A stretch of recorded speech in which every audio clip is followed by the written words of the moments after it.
Bienvenido a Travesura Realizada, tu programa de literatura en el que te contamos todo lo relacionado con el mundo de los libros y los cómics y donde los spoilers están penados con la muerte. Bienvenidos una semana más a Travesura, pero esta vez voy a presentar primero a nuestro invitado especial de hoy. Hola, Alejandro. Hola. Y ahora ya. Hola, Aurora. Hola, Luis. Muy buenas.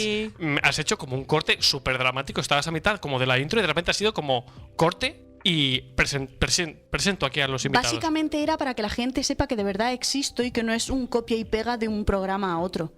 ¿Lo de equivocarte lo haces también para eso? Eso te iba a decir. Voy a decir lo mismo, pero como lo ha dicho Aurora, ¿no? Cuenta Sí, como que claro lo he que sí. dicho yo. Sí, era todo marketing. Exactamente. Wow. Los entresijos, las tripas del programa. ¿Has Es visto? verdad, luego lo vamos a tener que matar porque se va a enterar de todos los secretos. Bueno, esto lo hablamos al final del programa. Bueno, chicos, bienvenidos un día más a Travesura Realizada. Hoy, como ya he dicho, tenemos una cuarta voz y no es otro que Alejandro Rodríguez Tárraga, que en los últimos programas he dado bastante a la lata. Yo creo que ha sido un par de programas ya en los que lo he nombrado. Te ¿puede diría ser? que en el primero por lo menos. Y este es el cuarto, o sea que tampoco ha habido mucho más tiempo. Pero por lo menos en el primero. Para quien ya va al día con el podcast, le sonará porque es el autor de Dawson Felpa. La gente ya sabe un poquito de qué va la novela, pero cuéntanos tú de qué va Dawson Felpa. Bueno, pues Dawson Felpa es una novela negra, pero con un giro particular, que es que en lugar de estar protagonizada por humanos, está protagonizada por peluches, siendo el protagonista el detective Dawson Felpa, que se aleja un poco del típico cliché hollywoodiense del detective ya un poco casposo, un poco machista, que no termina de cuajar a día de hoy, que tiene sus particularidades con las que no estoy del todo de acuerdo. Así que con Dawson intenté hacer una cosa distinta y al ser un peluche, pues claro, intenta sobrevivir en una ciudad difícil y tal, y para ello pues tiene que aparentar ser un poco un tío duro, como diríamos, pero claro, tiene la peculiaridad de que está relleno de algodoncito, entonces es más difícil resultar amenazante y duro así. ¿Por qué peluches? Quiero decir, ¿tú por las noches duermes bien? ¿O por qué? A ver, lo de dormir no, pero es por otros motivos. Ah, vale. Pero, ¿por qué peluches? Pues voy a hacer una gran confesión aquí ahora mismo. Toda la idea de la novela y todo el desarrollo de detrás y tal vienen del nombre, porque a mí de vez en cuando me gusta pensar nombres que sonarían bien para personajes, para protagonistas y tal, tanto para partidas de rol como para novelas y tal. Y se me ocurrió Dawson Felpa. ¡Guau! Suena bien, suena potente, es como James Bond o cosas así, es un nombre con sonoridad. Que te cuadra, ¿no? Sí, encaja sí. como un agente o un detective. Y dije, wow, suena muy bien para un detective peluche. Debería hacer una novela sobre un peluche detective. Y empecé a darle muchas vueltas y el concepto final de lo que es la novela es después de haberle dado muchas vueltas y replantearla desde varios ángulos y bastantes tardes de decir, hoy voy a ponerme a escribir y haber pasado 6 horas yo diciendo, pero ¿cómo comen? Es que no es tan fácil, porque claro, nosotros damos por supuesto que tienen una vida, que la tienen, pero claro, son peluches. No sé, me parece súper curioso. Cuando empecé a prepararme la entrevista, empecé a darle vueltas a muchas cosas porque no sabía muy bien qué preguntarte y qué no. Pero, por ejemplo, cuando escribiste a Dawson Felpa, ¿tenía banda sonora? ¿Tú harías una playlist con canciones para que nos leyéramos el libro con esa banda sonora? La verdad es que sí, porque Dawson Felpa la escribí en un mes, durante el mes de noviembre y una semanita de diciembre. ¿Un NaNoWriMo? Fue un NaNoWriMo, sí. Es un bebé de ¡Qué NaNoWriMo. guay! Que se me alargó un poquitín más porque ya en el mes de noviembre había superado holgadamente las 50.000 palabras, pero me estaba pidiendo un final algo más largo. Y dije, bueno, pues he cumplido el objetivo, doy el nano por solucionado, pero voy a alargarlo un poquitín más para finalizar bien el capítulo como tiene que acabar.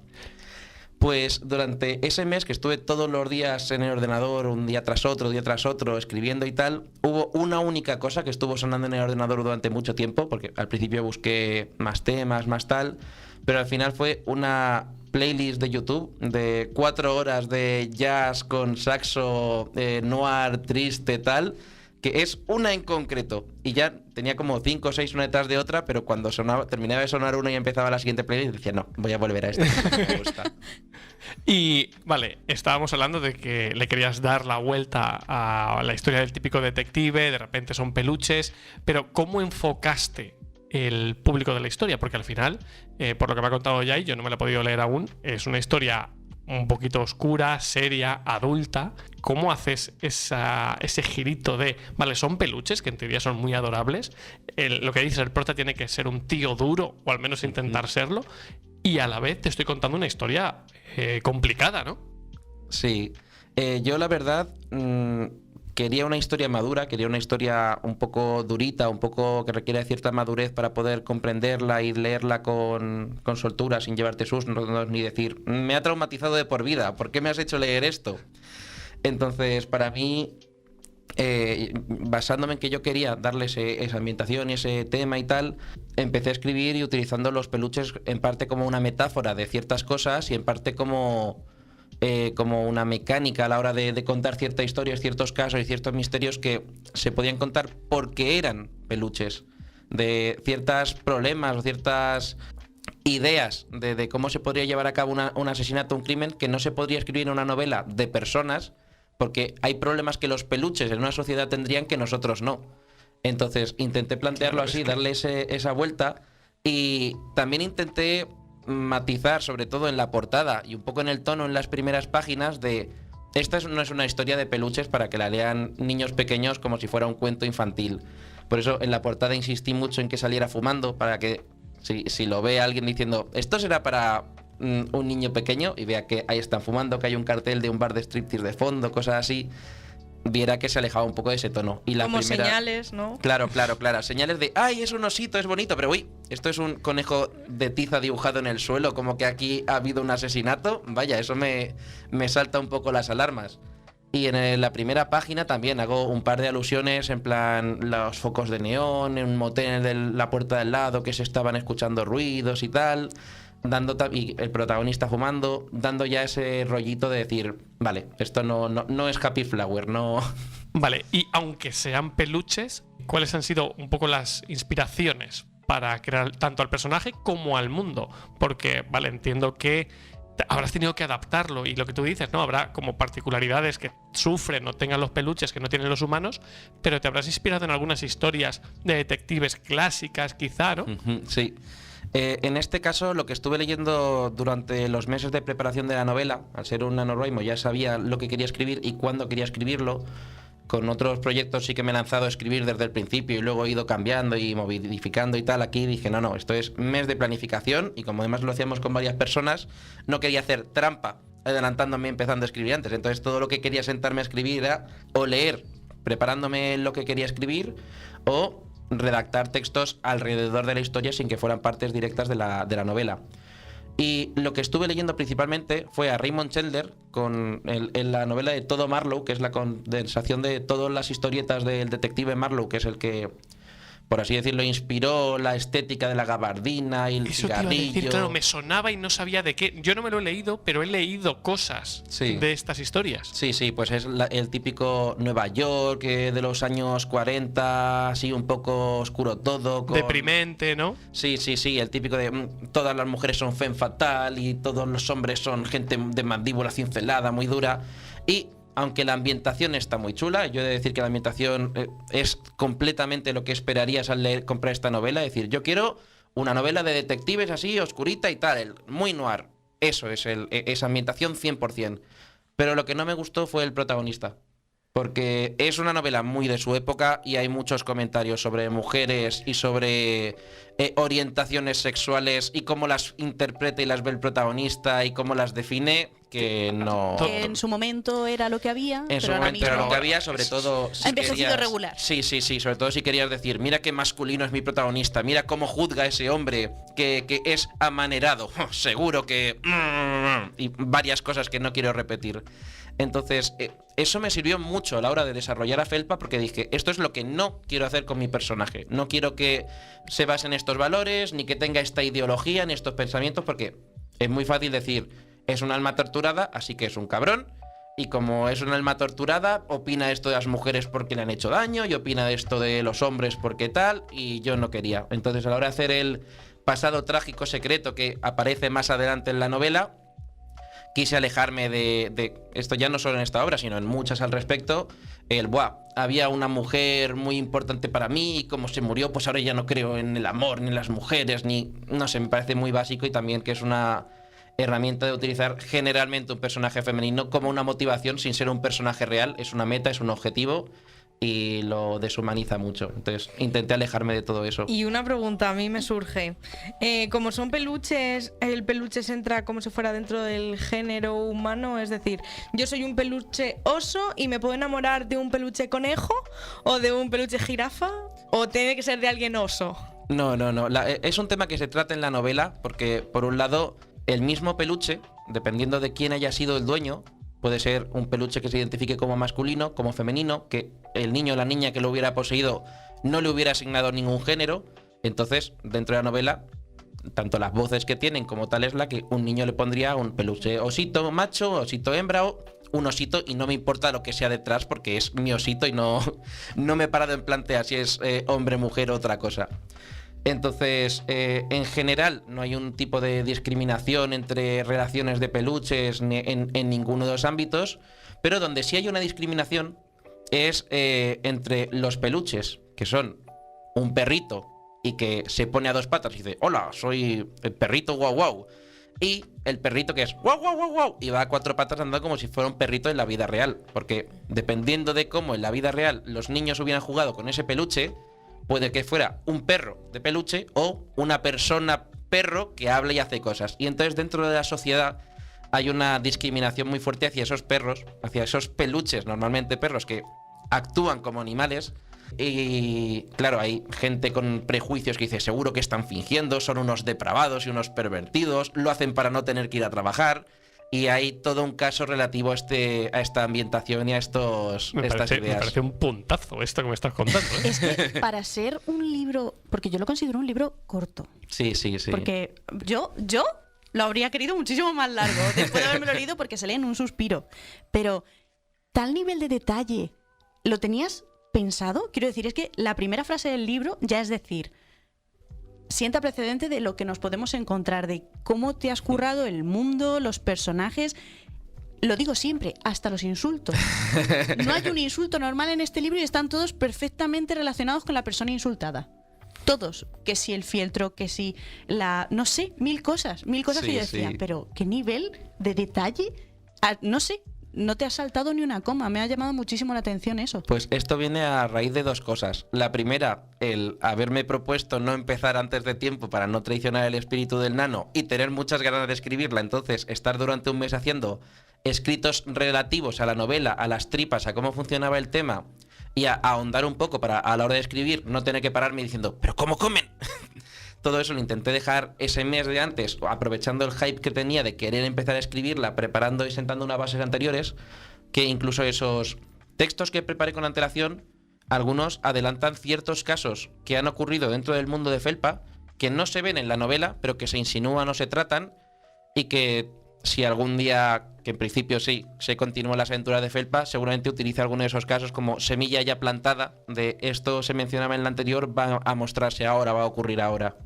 Y aparte, lo otro, los insultos, fue cuando ya tenía el primer borrador entero, un par de mis lectores beta, Tony e Inés, que Inés, por cierto, también es autora de novelas y está moviéndose mucho, lo leyeron y me dijeron, oye, me gustaría, en los insultos no me terminan de cuadrar algunos en boca de peluches, porque lo que hayan oído por sus niños y tal, pero algunos son un poco fuertecillos para ciertos contextos y tal.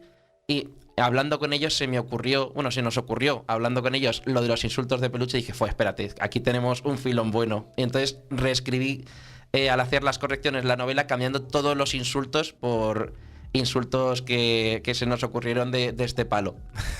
Y siguiendo un poco con esto, ¿qué ha sido lo más complicado a la hora de darle vueltas y adaptarlo al mundo peluche? Estabas hablando de los insultos, pero ¿qué ha sido lo más complicado? Lo que tú dices, el cómo comen los insultos. ¿Qué ha habido ahí que digas, esto es complicado? Sí, yo creo que una de las cosas que más complicación me llevó fue a la hora de plantear en qué punto estaban vivos, en qué punto estaban muertos, porque claro, es una novela negra, hay asesinatos, hay cosas, y plantear, vale, pues se puede morir de esta forma, entonces implica que tiene que esto tener que hacerlo de forma habitual. y ciertos requisitos y cosas así, sobre todo lo que era cómo viven aquí dentro, cómo funciona como sociedad, para que tenga sentido el decir, bueno, pues el personaje toma café. Vale, pues si toma café lo tienen que sacar de algún sitio, que se justifica en la novela y tal. Pero ¿por qué puede beberlo sin que sea que se tire una taza encima y empiece a chorrear? Entonces eso lo planteo en el primer capítulo para dejarlo con las bases sentadas. Ahí hay un poco de fantasía y un poco de misterio, que incluso los propios personajes no lo terminan de comprender, pero se lanzan un par de teorías que ninguna te dicen, el libro dice que es esta. No, están ahí. Que cada persona que lo lea piense una cosa y cada peluche que esté viviendo ahí dentro piense otra. Pero sí que me lo planteé para pensar cómo justificarlo dentro de la novela, cómo poner esa base para ambientarlo encima y que funcionase lo suficientemente bien para que la persona que esté leyendo se evada lo suficiente para decir, vale, te concedo esto, te lo compro, porque los propios personajes son conscientes, aunque no terminen de saber cómo funciona, y lo estás mencionando. No es una cosa que hayas dejado en el olvido. Que cuadra, Exacto, que al final exacto. te cuadra. Me gusta porque al final lo que estás creando es un mundo que tiene cohesión, que es coherente. Y yo creo que eso, por ejemplo, lo valoro muchísimo. Aunque quede, como tú dices, como elementos de fondo que al final ponen la base de, vale, yo como lector asumo esta realidad como la que es en el mundo y me puede gustar o no, pero hay una realidad detrás.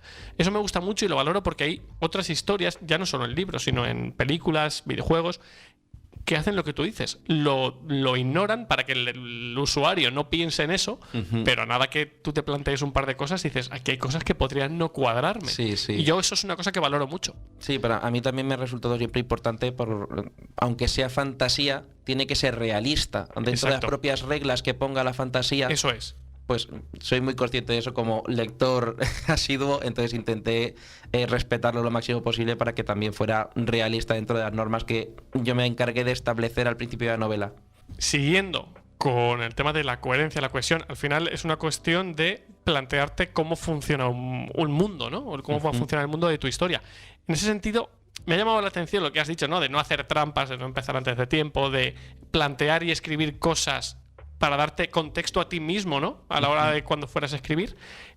Cuando te sentaste por primera vez en ese tiempo previo a empezar a redactar la historia de Dawson Felpa, ¿cómo te organizaste? ¿Cómo empezaste a decir, vale, qué cosas me fallan, qué cosas creo que tengo que trabajar previas a la historia para que luego todo tenga sentido? El gran secreto es que, aparte de novelista aficionado, soy vigilante de seguridad. Por lo cual, muchas de mis jornadas de trabajo consisten en 8 horas, yo estando de pie, mucha gente pasando alrededor considerándome un mueble, sin dedicarme una mirada o un saludo, por lo cual tengo muchísimo tiempo para pensar. Así que todos los casos, creo que cada caso del libro fue una tarde de trabajo, de decir, vale, pues tengo muchísimo tiempo, nadie me está prestando atención, yo a ellos sí, porque me dedico a esto, pero puedo tener un segundo engranaje dando vueltas en la cabeza, dándole vueltas a un caso. Entonces yo, como me planteaba todo el tema de la novela, tanto de ambientación como de esto, era yo solo comiéndome la cabeza, debatiendo conmigo mismo, con dos voces en mi cabeza discutiendo entre ellas, una proponiendo cosas y otra rebatiendo y buscando agujeros y argumentos. Claro, en plan, ¿dónde pueden estar aquí los fallos, no? Exacto. Fueron muchos días, con muchas horas, puliendo esa ambientación y esa historia a base de estar de pie sin tener absolutamente otra cosa que hacer. Así que no me quedaba otra que o aburrirme o darle esto. Me parece un puntazo porque al final eras tú en tu propia mente el que dice, vale, hasta este punto no me lo creo, pero bueno, le podemos dar esta explicación y esta explicación sí que sería lógica, pero seguramente te ocurriría que al dar solución a un problema te surgirían otros problemas que iban como añadidos, ¿no? Sí. Pero lo bueno es que eran tardes muy largas. Entonces, sí, ¿verdad? Sí, eso era básicamente ir ahondando, ir cavando, ir llenándolo todo de tierra, diciendo, bueno, en algún momento me tendré que poner a barrer toda la tierra que estoy echando fuera, pero voy a seguir escarbando. Y hasta llegar a un momento de decir, vale, creo que ya he llegado a un punto de acuerdo en el que me han salido estos problemas, pero he conseguido taparlos con estas otras cosas. Además, se me ha ocurrido, buscando en este problema una forma de justificarlo, creando incluso un nuevo caso al respecto, porque uno de los casos fue cómo van a convivir los peluches si algunos los han tratado como si fueran animales y otros como si fueran personas. Y dije, es que eso se puede explotar en la novela como una idea, como un tema a comentar. Entonces varios de esos problemas acabaron saliendo en casos y en ideas, o incluso formas de resolver un caso. De si fuera un peluche de estos que hacen esta cosa en concreto, ¿cómo interactuaría? Buah, pues puedo hacer un caso al respecto también. Y al final fue eso. Vale, es que me estabas hablando y estabas comentando lo de los casos y yo recuerdo que Jai lo comentó en su momento, pero al final Dawson Felpa es un libro que recopila, digamos, varios casos dentro del propio libro. Y te gusta mucho Stephen King, como a mí. King lo que dice es que a él le cuesta mucho escribir historias cortas, relatos, porque en muy pocas páginas tienes que poder contar una historia que tenga un principio, un nudo y un final, pero que aparte sea entretenido para el lector y le des el suficiente contexto y los personajes tengan la suficiente entereza como para que te importe un poco lo que te estás contando en 50, 70, 80 páginas como muchísimo. Sí. Y dice que le cuesta mucho. En tu caso, ¿cómo ha sido eso? Esa experiencia de trabajar en mini relatos, mini historias dentro de un libro mayor. A ver, yo he de confesar que esta novela es un poco tramposa en un sentido. A mí Nos gustan las trampas. Sí, te iba a decir, estás en el sitio indicado. podría decir que ha sido una pequeña travesura. El caso, a mí siempre me ha costado mucho escribir largo, porque mi experiencia ha sido sobre todo artículos y reseñas en Fantasy Mundo que tenían una duración estimada. Exacto. Fichas y personajes de rol en vivo y rol de mesa. Entonces, claro, también una cantidad concreta de texto. No podía irme a las 100 páginas y tampoco ni cuadraba ni interesaba, ni me ¿no? daba el tiempo. Porque eran cosas con fecha límite y tal. Entonces, y aparte yo lo que me he dedicado ya en la parte más literaria ha sido sobre todo a relatos. Porque empecé con el terror, que al ser más breves puede mantener más la intensidad y que no haya bajones y partes aburridas. Que también a la hora de empezar a escribir te apetece escribir lo divertido. No te apetece escribir las escenas pausadas del medio y tal. Y siendo una persona poco constante como era al principio de empezar a escribir, cuando intentaba decir, buah, pues voy a por la trilogía, ya verás. Primer capítulo en el que no ocurren cosas con muchas explosiones y mucha acción. Uf, qué bajón, ya lo continuaré en algún momento del tiempo. Y nunca más se supo, ¿no? Exacto, entonces yo siempre he trabajado sobre todo con relatos, con cuentos y con fragmentos cortitos.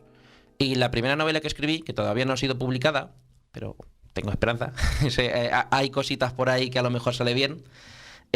La escribí también un poco en este formato de varias aventuritas de un grupo de personajes en un ambiente medieval fantástico con algo de comedia, y todo además dividido en capítulos breves. Cada capítulo está dividido por escenas, cada una protagonizada por uno de los personajes que están dentro de esa mini historia, contado desde su punto de vista, y al final un epílogo con el protagonista y viendo las consecuencias de lo que ha ocurrido y que todas esas tramas acaban juntándose en una mini historia. Y se trata de una compilación de varias historias, todas contando la misma gran trama, dividida en 5 aventuritas pequeñas, Claro. como si fuera una serie moderna de 10 capítulos. Y vamos encajando las piezas Claro, del puzzle, ¿no? Ninguna es prescindible, porque todas están construyendo esa historia del final.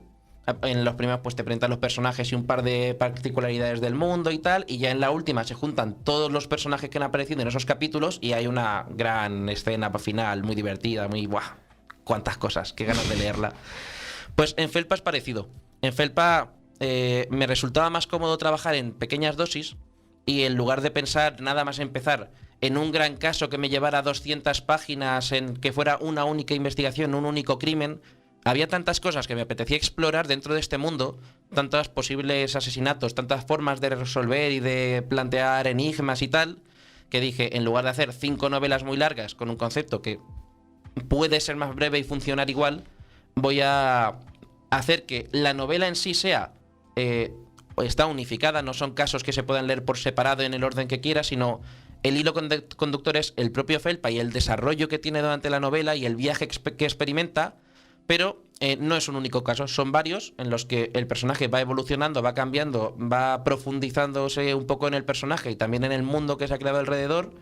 Y el último capítulo, que es el más largo con diferencias, como 2 o 3 de los otros casos, ya es, por así decirlo, el gran caso de la novela. Guay. Además es un formato que a mí me gusta mucho, lo he comentado aquí más de una vez, que esos, al final son pequeñas pildoritas Sí. que te van haciendo, te van enganchando por una cosa u otra, ¿no? Me recuerda mucho, por ejemplo, que tú lo has leído, Aurora, a Black Sat, en el fondo. Yo también me lo he leído, Es verdad, tú también te lo has leído. Al final es un poco lo Yo mismo. no me lo he leído. No, o sea, Lo Pero tengo yo en- sí. Pero lo tengo en mi casa. pues es un poco Black Sat. Al final Yo tienes. soy la que lo tiene. Ah, muy bien. Bueno, pero ¿lo tienes en la mesita de noche? No. Ah, pues entonces no te lo estás Entonces no leyendo. te lo estás leyendo. No. Lo siento, Luis. Me estoy leyendo nunca anoche, entonces. Sí, eso sí es verdad. Que al final es un poco como Black Sun, ¿no? Esos casos, ese detective que te va contando distintos casos, que te presentan unos personajes que luego tendrán más protagonismo en otros. Es un formato que yo creo que funciona muy bien, y al lector de este tipo de historias yo creo que la encajan, porque al final no te tienes por qué meter, es lo que tú dices, no hay por qué meterse en algo muy grande cuando algo en formato reducido te va a funcionar exactamente igual. Entonces, no sé, es una cosa que me gusta. Y ahí, ¿qué es lo que más te ha costado de escribir esta historia? Porque tiene muchas cosillas, tiene muchas. O sea, de verdad que para un libro de estas páginas tiene muchas cosas. ¿Qué es lo que más te ha costado? Yo creo que lo que más me costó fue poder llegar a esta novela, porque esta me salió sorprendentemente rápido, es decir, fue muy fluida, como lo intenté condensar en un mes, y fue un mes que afortunadamente por trabajo no tuve demasiada jornada, fue un mes más descargado porque venía trabajando mucho, la empresa me debía muchísimas horas y dijeron, bueno, tómatelo de descanso, que no, al final te tenemos que regalar acciones de la empresa para compensar. Y esta me salió bastante seguida, bastante fluida. Además, como la escribí muy seguida y me había metido mucho en ella durante un mes, estaba ya adentro y la fui soltando sobre el papel. Y ni siquiera estaba planificada al 100%. Yo tenía la idea de los casos, pero no cómo relacionarlos ni cómo unirlos entre sí. Y tampoco tenía el caso escrito entre 100%. Yo sabía cómo se había cometido el crimen, no cómo lo iba a resolver Felpa. Entonces, eso fue, teniendo yo las pistas, ver cómo las encontraba, cómo las relacionaba. Y era un juego, era muy divertido y me salía con naturalidad. No tenía que pararme a analizar lo que iba a hacer y después continuar. Yo iba escribiendo y Felpa iba descubriéndolo conmigo. Pero lo que sí me costó mucho fue poder empezar esta novela, porque como digo, no es la primera que escribí, fue la segunda. Y la primera tardé 1 año y pico, o 1 año, porque me daba miedo terminarla. Yo tenía muchas ganas, la escribí, saqué muchísimo, la avanzaba, pero cuanto más me estaba acercando al final, más me empezaba a decir, esto está siendo muy real, esto está ocurriendo. Entonces como que, estoy a punto de llegar a mi momento favorito, la gran escena final que llevo toda la novela planificando. Será mejor que no escriba durante un mes. Venga, va, hoy voy a escribir sí o sí. He abierto el Word, he abierto el Drive.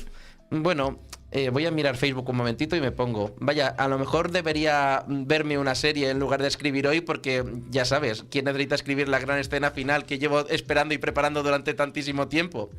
Es que tiene que dar respeto. Sí. Tiene que dar respeto, un poquito de miedo vale, me voy a meter aquí de verdad, va a quedar como yo quiero, no va a quedar, ¿qué va a pasar cuando la escriba? Claro. Es una situación complicada, ¿eh? Y también era el pensar, si la termino del todo, voy a tener que enseñársela ya a la gente, me van a dar la opinión, voy a tener que intentar moverla a alguna editorial o lo que sea, como que iba a ser demasiado real. No era lo mismo decir, sí, yo estoy escribiendo, es decir, sí, yo tengo una novela escrita. Y se te abren ese muchos factor frentes. psicológico me daba un poco de vértigo. Pero cuando finalmente me armé de valor suficiente y de esa perseverancia y esa constancia y me obligué a decir, ¿sabes lo que quiero escribir? ¿Tienes muchas ganas de hacerlo?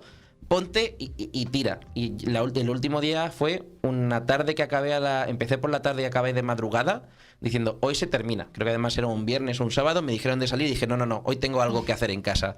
Y me puse hasta terminarla entera y en ese momento dije, vale, puedo hacerlo, soy capaz de escribir una novela. No, todos esos miedos que tenía, esa sensación que tanto me estaba costando movilizarme, dije, puedo hacerlo. Es viable, esto puede salir de mí. Por cierto, si puede salir de mí, puede salir de cualquier persona. Entonces, ya como además lo acabé un par de meses antes de empezar a preparar el nano, dije, oye, pues creo que la terminé en abril, la empezaría en diciembre, la terminaría en abril, y fueron un par de meses de decir, vale, lo he terminado, voy a hacer un par de relatitos, cositas así, empiezo a prepararme el nano y entonces empecé con Felpa. Y como ya iba con ese impulso y ya había superado esas barreras psicológicas, lo que más me costó de Felpa fue poder empezar a escribir Felpa, porque no me habría atrevido a entrar en este proyecto y menos a terminarlo si no tuviera esa seguridad de haber terminado la otra antes. Una respuesta muy sincera que no mucha gente en las entrevistas ha dado, ¿eh? Quiero decir, me costó mucho los agradecimientos, porque estaba agradecido mucha gente. El resto fue fluidísimo. Bueno, por ir terminando, Alex, ¿dónde podemos encontrar el libro? Me alegra que lo preguntes. Pues el libro Ha venido a eso. El libro está publicado por Editorial Titanium, así que está disponible en cualquier librería de territorio español. Si no la tienen, se puede pedir y te la envían, porque está con una distribuidora a nivel nacional. Está también disponible en la propia web de Editorial Titanium y está tanto en pequeñas superficies como la ERSO y Popular en Albacete, como en grandes superficies como el FNAC, la Casa del Libro, el Corte Inglés, etcétera, etcétera. Vale, y una duda que en realidad no sé si ya me lo has dicho o no. ¿Hay edición digital del libro? A día de hoy todavía no, pero yo estoy deseando que salga una edición digital. Vale. Estaría muy contento porque es un formato que me gusta mucho, que hace la obra más accesible para la gente y me encantaría de verdad verla en formato digital. Pues tengo unas preguntas. es verdad, es Aurora, verdad. por favor, pregunta.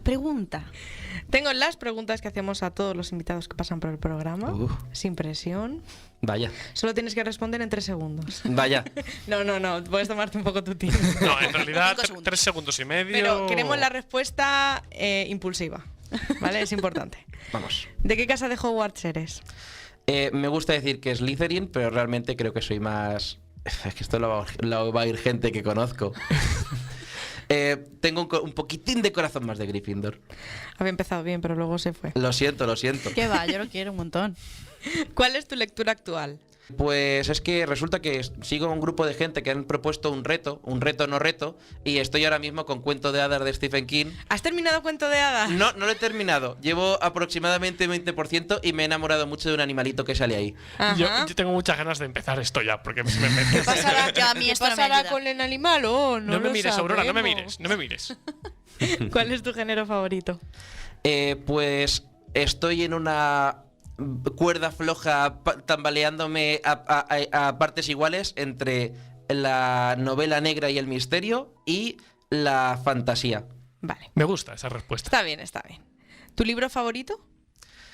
Creo que podría considerar que es Saco de Huesos de Stephen King, porque en el momento en el que lo leí me pareció muy emotivo la relación que existía entre el protagonista y el lector.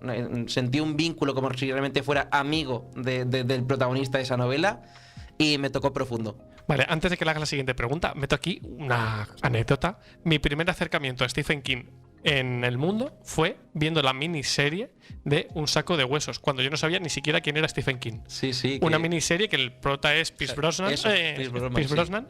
Y yo dije, pues me gustan estas historias. Y de repente vi que estaba basada en un libro de un señor y así conocí yo a Stephen King. A mí me pasó lo mismo, pero con Salem Slot. Fíjate. Alquilaron del videoclub la película de 2004 del misterio de Salem Slot, que duraba como 3 horas. La pusimos, la alquilaron del videoclub y la vi con mi familia. ¿Hay una película? Hay dos, una miniserie y otra película. La miniserie ochentera de la que se han hecho las parodias y referencia y tal, y la película del 2004 que la alquilamos del videoclub, la pusimos una noche de entre semana pensando que eso duraría 1 hora o 2 con clase al día siguiente y acabamos a la 1 de la noche porque no queríamos dejar de verla. Era muy tarde para la edad que teníamos, pero no podíamos dejar de mirar y Claro. nos acostamos tardísimo, pero me gocé mucho esa película y años después, intentando averiguar cuál era para poder volver a verla, vi que era de un libro de Stephen King y fui en Barcelona, en mi primera visita a Barcelona, fui a una librería y me lo compré. Fíjate. Hemos tenido ahí Como como marca, ¿eh? un inicio parecido, ¿eh? Sí, sí. Si tuvieras que crear un personaje del mundo de la literatura, ¿cuál te gustaría haber creado? A Dawson Felpa. Tiene que ser un personaje Que no sea tuyo. que no sea tuyo. Hay varios personajes que los he leído y he dicho, ¡buah! ¿Cómo me habría gustado ser la persona a la que se le hubiera ocurrido este personaje? Pero hay concretamente uno de Nacidos de la Bruma de la segunda saga, que se llama, creo recordar que se llama Wayne, que es un señor que se disfraza a base de poner acentos, tonos y jugar un poco con la voz. Que me gusta mucho cómo está escrito, por cómo crean y definen al personaje y cómo se desenvuelve, porque es medio cómico. Pero también está muy bien justificado narrativamente cómo está escrito esa personalidad y esos juegos que hace. Y digo, me encantaría haber escrito este personaje yo. ¿Con qué personaje te identificas? Uf, Está complicada, ¿eh? está muy complicada. Y tienes 3 segundos y medio. Ay, Dios mío, se está acabando el tiempo. Vamos a explotar. Sí. Me gustaría decir que un poco con Draco Malfoy, pero no por cómo soy yo de verdad en la vida real, sino de cara al público, con la faceta de haber sido persona pública en salones del manga y en juegos de rol y tal. Esa personalidad un poco falsamente narcisista y juguetona y un poco cabroncilla y tal. Me gusta utilizar esa máscara, por así decirlo, a la hora de relacionarme con gente que no es directamente cercana a la verdad, es más, nos estamos conociendo, somos medio amiguillos, me gusta mucho ser Malfoy. Incluso en las partidas de rol en vivo que he ido de Harry Potter, he llevado un personaje que era muy Malfoy, muy Slytherin y muy mala persona. Y yo me lo he pasado tan bien que no puedo decir que eso no sea yo. Vale, un libro que siempre recomiendes. Está abriendo carpetas mentales de Sí, favoritos. ya está, lo que ya siempre está. Qué recomiendo. complicado, la verdad. Es que hay varios, porque dependiendo de la persona con la que esté hablando y el tipo de libro que me guste, le recomiendo uno u otro. Pero uno que suelo recomendar con mucha frecuencia, ahora mismo que además estando en Halloween lo recomendé ayer por la tarde-noche, es el de Misery de Stephen King. Y siento volver a Stephen King, porque... No lo se sientas siente. porque esto es el pan no de lo cada día. sientes, Lo Alex. sé. Pues me parece que es una novela que creo que tenía 400 y pico páginas, que me la devoré de una sentada. Creo que en 2 días me la leí, y además en el autobús de camino al médico, en plan, ojalá hoy tarden en verme en el médico porque esto está calentísimo. Me parece súper tensa, súper interesante, muy bien desarrollada. Y tanto la película como el libro creo que tienen, sin ser directamente terror, de decir hay fantasmas, hay cosas horribles y tal, yo lo consideraría casi más un thriller, pero es de las cosas que más en tensión me han puesto en mi vida. Libro del que siempre pospones su lectura por una cosa u otras. Eterno pendiente, vamos. Sí. Pues estuvo pasándome con El guerrero de la sombra de cerezo de David B. Hill, porque llevaban recomendándolo mucho tiempo, pero al Ajá. verlo tan grande, tan grueso, y diciendo, ay, es que yo no me he metido mucho en ficción histórica, decir esto basado en hechos reales y tal, siempre me había costado un poquitín más entrar en ese género. Pero personas a las que valoro mucho su opinión literaria me lo recomendaron. Y a base de cierta entrevista que escuché en cierto programa, dije, merece la pena que me ponga con esto. Me Y desde suena a mí luego- esa entrevista. A mí también. ¿Ah, sí? Claro, es que fue bastante buena, no me extraña. A lo mejor es por eso. A base de eso dije, vale, me pongo. Y creo que a día de hoy es la mejor lectura que he llevado este año. ¿En serio? Sí. Ay, qué guay. No sabes la alegría que me está dando, ¿eh? Es que todo lo que tiene de largo ese libro lo tiene de mágico. Sí, exacto. Porque luego cuando te metes dices, ¿cuándo se acaba el libro? Es historia enorme. Sí. Un autor que te inspire. No voy a volver a mencionar a Stephen King. Pero puedes. Pero voy a mencionar a una autora que es Inés Galeano, la cual he mencionado hace un rato que me ayudó con los insultos de peluches, porque lleva un par de años ya publicando. Ahora mismo es la revista en la que publico yo relatos de vez en cuando, que es Droids and Druids, es una de las editoras. También es una de las directoras del podcast Droids and Druids, que también tratan de literatura. Y ha sacado muchísimos libros en los últimos años con distintas editoriales, algunos autopublicados. Al ritmo al que yo estoy escribiendo, ella está publicando. Además, somos buenos amigos y tenemos un grupo de WhatsApp para hablar entre autores de cositas así. Y cada 2x3 es, oye, por cierto, está en la preventa del nuevo libro que me acaban de sacar. Ah, vale, que te han sacado otro más. Entonces, me sorprende muchísimo la cantidad de la capacidad creativa que tiene. Y también el talento que tiene para que le hayan publicado tanto y que además sean genuinamente muy buenas. Claro, porque además no te publican porque sí, si te publican es porque al final la historia interesa y tiene un punto para llamar la atención del público. Sí, además siendo una persona relativamente cercana a mí, aunque no sea de Albacete, tenemos buen trato, me inspira porque es en plan, vale, yo también puedo. Sí, los dos estamos metidos en esto, podemos conseguirlo. Y por último, si tuvieras en tus manos un libro en el que está escrita tu historia personal, ¿lo leerías o no? Leería ciertos capítulos del pasado para recordar muy bien algunas cosas que he olvidado o para ver si realmente eran como yo las recordaba o me estaba montando una pájara, pero no pasaría del capítulo actual. Gracias. Oye, pero fíjate, Gracias. es una respuesta Sí, intermedia. Es un mix. es nueva. Sí, sí. Es nueva. Esta respuesta no nos la han dado nunca. Es o sí leo hasta el final o no. No, yo prefiero que haya Él hace algo de medio emoción. trampas. Él revisa las notas de antes. Como Está también mucho bien. me iría a los agradecimientos, porque seguro que me habría puesto algo allí como nota para mí el día del futuro, en plan, no te interesa ver lo que pasa, pero echa un breve vistazo a la página 6593, que hay una sorpresita. El número de la lotería. Sí. Pues yo creo que si queréis, acabamos el programa prácticamente ya. Bueno, y ahora vamos con mi parte favorita del programa y es la sección de Yai. Ah, pensaba que ibas a decir el final.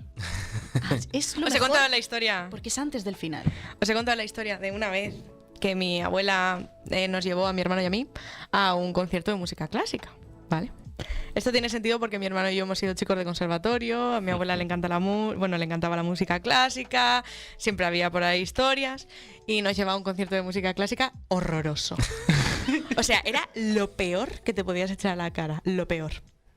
Y cuando termina el concierto, o sea, mi abuela estaba como diciendo, ¿por qué he traído a estos chiquillos aquí? O sea, chiquillos como, yo qué sé, igual mi hermano tenía 4 años, o sea, éramos muy pequeños. A que los niños sufrieran, ¿no?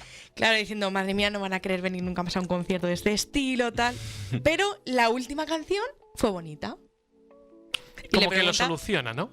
Era como, bueno, te quedas ahí un poquillo con regustillo de, vale, la última ha estado bien. Y llega mi abuela y le dice a mi hermano, oye Ramón, ¿cuál ha sido la canción que más te ha gustado? ¿Cuál ha sido la mejor obra? Y dice mi hermano, la última, porque se termina. Pues Como ya he dicho, al ser el cuarto programa, vamos con la letra D y la Jay del pasado lo hizo muy bien porque apuntó lo primero que le pasó por la cabeza, pero es un libro del que no sé deciros de qué va. muy bien. Sí, es donde acaban los mapas y tengo este libro grabado a fuego, el título, solamente la sinopsis, no me la preguntes, porque tiene una de mis frases favoritas que he usado en Twitter, en Instagram, en WhatsApp, que es recordar es vivir 2 veces. Es una frase que conforme leí fue como, no he escrito yo esta historia, pero me representa. Es una frase que yo podría decir. Entonces, es lo único que os puedo decir, que tiene frases bonitas, que os pueden marcar, como me ha pasado a mí con esta, y hasta aquí puedo leer porque de ahí ya no os puedo decir más. Donde acaban los mapas, ¿no? Sí. Y lo que sí que puedo comentaros un poco más es Donde los árboles cantan, de tu amiga, Laura Gallego. Es verdad, libro que te gustó muchísimo, además. Es mi libro favorito hasta el día de hoy, de todo lo que me he leído de la autora. Por encima de Guardianes de la Ciudadela, que es decir, muchísimo, ¿eh? Es que me llegó mucho porque es un libro autoconclusivo y me gustó mucho porque primero me lo leí por casualidad y gracias a este libro descubrí que había una biblioteca en el hospital, porque esto me lo leí cuando estaba de prácticas. Es verdad. Que descubrí que había una biblioteca solidaria en el hospital para que los enfermos, o sea, perdón, para que los pacientes pudieran leer revistas, libros, etcétera, y que luego pudieras donar libros si querías para que se fuera ampliando la colección.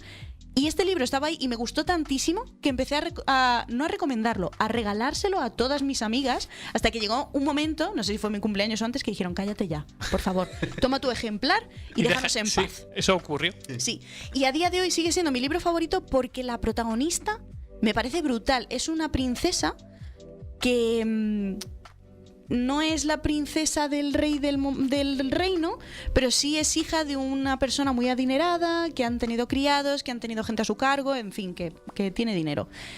Y de la noche a la mañana estalla una guerra y como ella es una chica, pues lo que se espera de ella es que se quede en el castillo, que nadie la mate, que nadie se case con ella sin el permiso de su padre y ya está. Y ella dice, oye, mira, no. Entonces es como que ella es su propia heroína. Y me gustó mucho. No me esperaba que el libro se desarrollara así. Me gustó un montón y es que es solo ese libro, no tiene más. No tiene continuación. Pero me gustó tanto la personalidad de la protagonista que a día de hoy, mira que Guardianes de la Ciudadela me parece brutal la historia. Sí, sí. Pero este personaje, como es tan sorpresa, que dije, qué guay. Entonces, es eso. Mira que Omnia, por ejemplo, también me gustó un montón. Y no sé, es lo que más os puedo recomendar de Laura Gallego, porque es que de verdad que no me voy a cansar de recomendarlo. Y de TBR, libros que me quiero leer, tengo Dune. Que ¿Dune? Sí. Es que tengo muchas ganas. Es que en realidad es Dune. ¿Es Dune? Sí, sí.